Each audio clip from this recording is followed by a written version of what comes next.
The best of money matters. Wealth Tracker.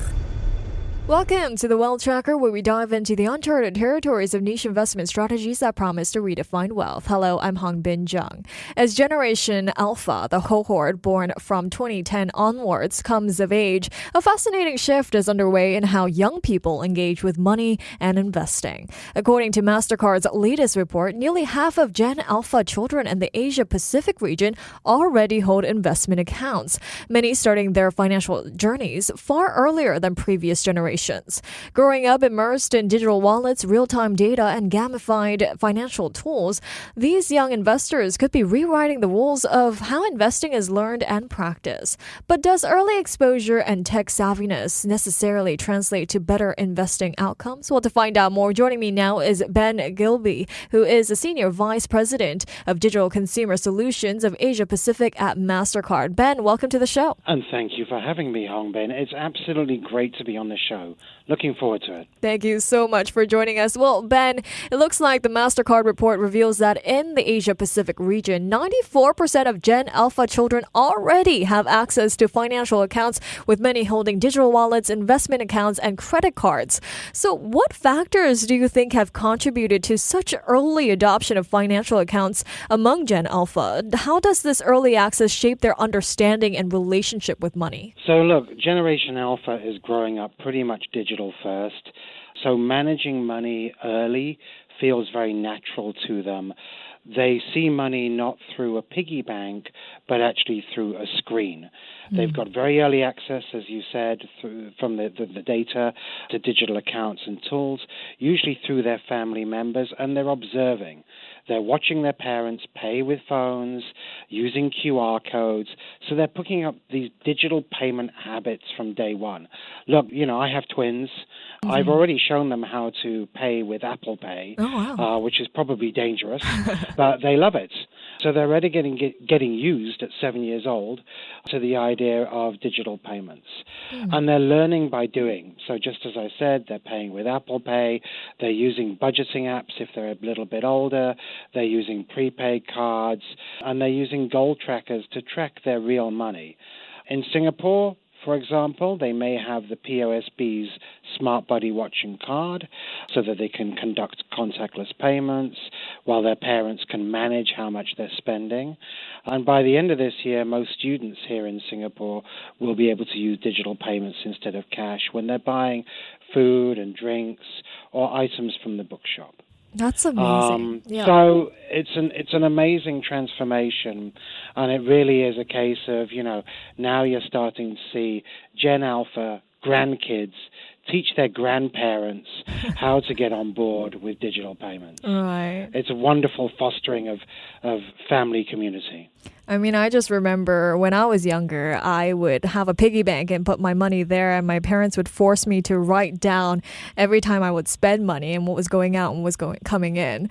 But this is really great. But where are Gen Alphas parking their money then? So they're spreading it really across digital wallets, they're using saving apps, they're even using investment accounts. Okay. Because obviously they have specific objectives in mind. So, they have family-linked apps, they have gamified savings accounts, which help them build real-life financial skills. They set goals, they track progress, they're not just stashing cash. But increasingly as well, you're seeing Gen Alpha become far more educated and savvy around investment options, whether that be stocks, bonds, stable coins, crypto instruments, et cetera. They're getting a lot of this from social media because it's so much easier to get these bite-sized bits of information, which frankly, schools generally never teach. They never teach financial literacy, or they only scratch the surface. And so I think it's great that Gen Alpha kids are finding this out for themselves. And really taking the initiative. So given that many Gen Alpha children are learning about investing from a younger age, how might this influence their long-term wealth building strategies? Well, obviously, the earlier you start, the more of an edge you have. As we all know, compounding is the eighth wonder of the world, right? And therefore, if you're starting at 12 years old, you have that much longer to compound your wealth over time. But of course, they're also learning as they grow. So this early exposure to investing platforms, which have become so much more accessible through mobile devices, through apps, apps like Robinhood, eToro, etc., just make it so much more accessible. They're developing this growth mindset. They're not just spending, but they're really thinking and strategizing about how they can grow their money. And as I said earlier, using social platforms to actually find out more about, what's the best investing strategy and how do I actually grow my money. And this, of course, familiarity with these platforms and with the methodologies leads to smarter, more confident financial decisions over time.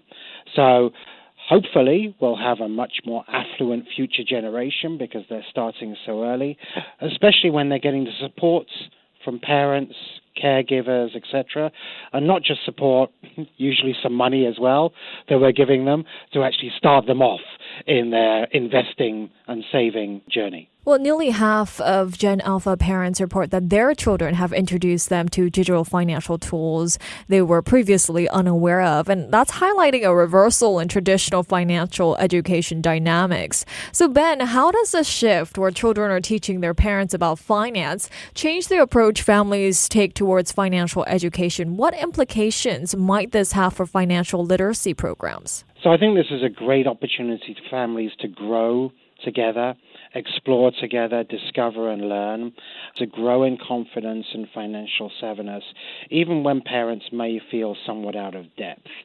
They may feel unsure about investing apps, QR payments, or digital wallets, but I think parents just need to be open to learning together and indeed being taught by their Gen Alpha kids about, new ways of doing things. Of course, as parents, we all anticipate that our children's financial world is probably going to look very, very different than it does today. You've got all kinds of developments like biometrical digital IDs, a virtual card without the need for a physical card. Our kids will probably never own a leather wallet, physical wallets. They will just conduct all their transactions through their mobile device, through their wearable device, whatever it might be. And of course, then you've got the next generation of things like agentic commerce, where instead of actually, conducting the transactions yourself, you're deploying an AI agent that is going out there, finding what you need, whether that be a trip. So they're going and they're sourcing the best airfare, the best hotel, the best car rental, etc., and then booking and paying for you. And so I think all of these things are forthcoming, and it's going to change the world of payments for our kids dramatically. So what can you do about it? Well, first of all, you can set up a digital wallet with your kids so that you can share saving goals, track the spending, have little gamification components in there as well that make it more fun and interactive for the kids. You can have teachable moments in the day-to-day. So as I said earlier, showing my kids how to, use Apple Pay at a supermarket. These are all small moments when you can teach them, what's going on and how they're going to use it. So I think we should all not shy away from technology, be open to learning together with your kids, and that's how we build confidence, both for parents and for kids. Right. And the report also highlights that 63% of parents believe their children are more financially savvy than they were at the same age. And 53% say their kids know more about new payment methods than they do. So with children increasingly outpacing parents in financial knowledge, what challenges and opportunities does this present for both parents and educators? Well, as I said earlier, I think, many of the parents will feel unsure about how to guide their kids. But I think just being open, honest, and engaged in learning with your child or children is a really good first step. And then just have conversations, maybe set up little money missions with your kids where one handles the saving, one handles the spending and tracks spending and make sure that you're working to budget. I think some of these are little ways in which you can interact with your kids on a daily basis and turn money management into more of a fun task as opposed to a chore. But certainly the data bears out. I mean, certainly, the way in which, even at 7 years old, the way in which I see my kids thinking about money and understanding how money works is definitely more advanced than I was at 7 years old. And how might growing up with digital-first financial tools shape Gen Alpha's investment habits and risk tolerance differently from, say, millennials or even Gen Zs? So look, the very clear difference between Gen Alpha and the generations before them is that today's kids, they only know tap and go. They only know biometric payments. They only know mobile apps, budgeting tools on their devices, investment tools, etc. None of these tools and options existed, certainly when I, as a millennial, was around, and they were just starting up when Gen Zs were children. So Gen Alpha have all of these tools at their disposal. They're very comfortable navigating digital platforms, even for, complex tasks such as investing, which, have been made easier by apps. They've demystified, taken away a lot of the complexity around investing and just made it much more accessible. They also, as I said earlier, have the advantage of learning on the go, using social media reels, and schools are gradually becoming more engaged with financial literacy and more prepared to teach financial literacy.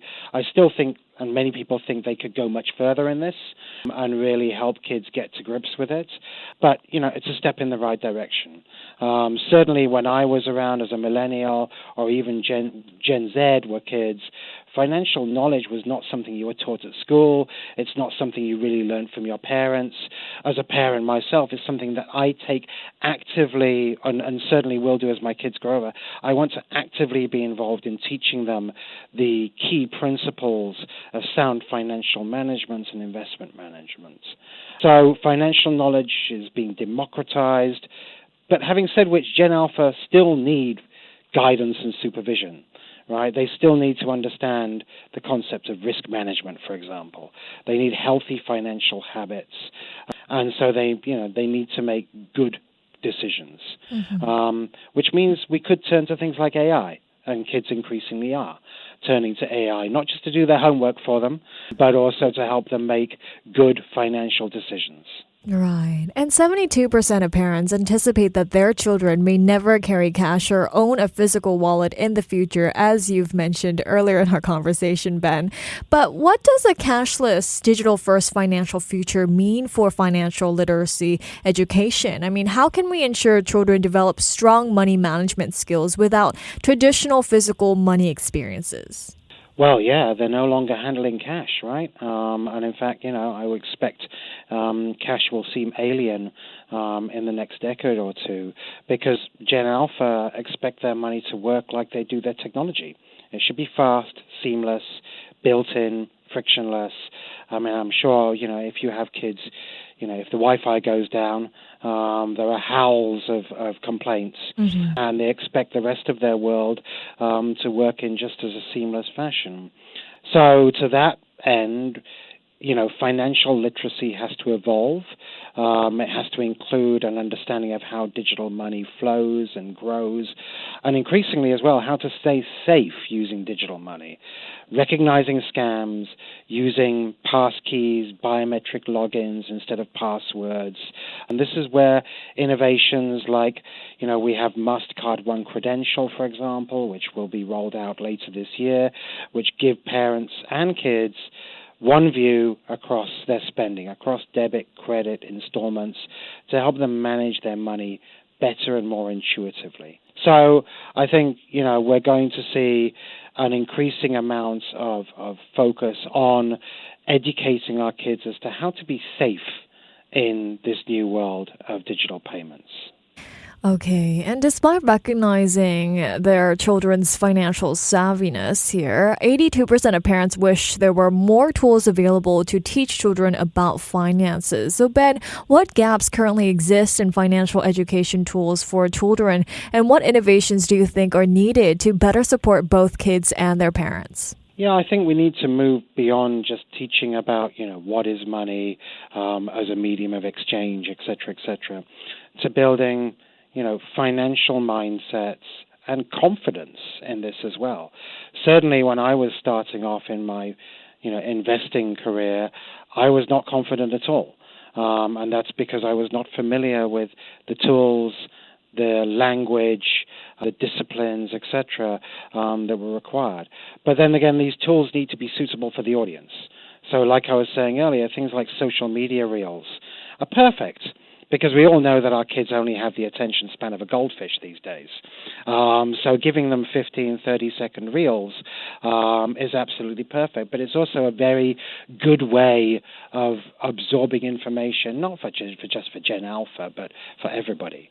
Very effective, very time efficient.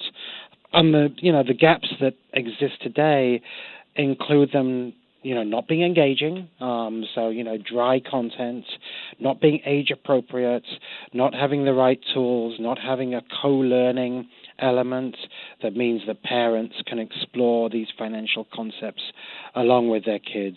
So these tools need to be intuitive, interactive, they need to be gamified, and they need to be designed for lifelong learning. So, that extends to everyday routines as well. It could be saving up to get a toy, planning a school trip budget, etc. So, we work with partners to create these kind of tools. In Australia, we collaborated with the wonderfully named Sunshine Plus Kittens to launch a gamified app where kids can learn key money management skills. And in Hong Kong, we've partnered with Kids Gallery to bring sustainable habits through creative education and financial literacy in their curriculum. But are there any risks that come with Gen Alpha having early access to investment platforms, such as overconfidence or exposure to volatile assets? I think that's a really good point, and I think risk management needs to be part of this financial education. I think there is a danger that Generation Alpha, with access to these tools that just make it so easy to invest, but also to do things like deploy leverage, etc. I think there are significant risks inherent there. So, again, part of the role of educators, the tools that we have, part of our role as parents is to also include in this, yes, investing is a really good idea. Yes, compounding, look at what this can do, but also to understand the risks that you are taking and to manage those wisely. So, particularly when markets are volatile, there can be, significant consequences as a result of that. So we need to set limits, explain what volatility is, explain what leverage is, encourage forward planning and just sensible use of these platforms. So, we can set parental controls so that they cannot access leverage, for example, or they cannot trade crypto. We can make sure that they have age-appropriate platform access. And then again, leverage artificial intelligence to help explain risk or to be able to show them, where they're going wrong. And overall, looking ahead here, Ben, with Gen Alpha starting their investment journey so early on, do you believe Gen Alpha will outperform previous generations in investment returns, or will their advantages kind of be balanced by new challenges? I think that's an excellent question. Look, given that they're investing so early on in their life stages, I think there's a good chance that when you look in the aggregate, they will likely outperform previous generations because they'll have longer to accumulate wealth and to deploy the compounding effect. So I think that's great for Generation Alpha. But I think they'll experience new challenges as well. I think the biggest one that we'll probably all have to deal with at some point is the very rapid rise of AI and what that actually does to the workplace. So I think these are things that they will have to get to grips with. But I think previous generations have shown that they can be everybody can be very adaptable, particularly kids. They adapt to all kinds of circumstances. Gen Alpha is certainly better equipped. They're learning about investing earlier, but they're going to see more market volatility probably, more misinformation, more scams as AI becomes more proficient at scamming people in effect. But as long as they're equipped with the right knowledge, support from parents, and use secure, smart platforms such as tokenization, such as passkeys. I think Gen Alpha are going to be potentially the most financially capable generation yet. And I hope so, because my kids are going to have to support me in retirement. So I hope they're filthy rich when they get to 21. Definitely. Well, some great insights from you there. Thank you so much, Ben, for joining me today. Okay. Thank you so much, Hongbin. It's been an absolute pleasure. Thank you. That was Ben Gilbey, who is the Senior Vice President of Digital Consumer Solutions of Asia Pacific at Mastercard. This has been the Wealth Tracker with me, Hongbin Jeong. Before acting on the information on Money FM, please consider if it's suitable for your own investment objectives, financial situation, and risk tolerance. To listen to more great interviews, download our podcasts at audio.sg or download the audio app. That's AWEDIO, audio at the App Store and Google Play.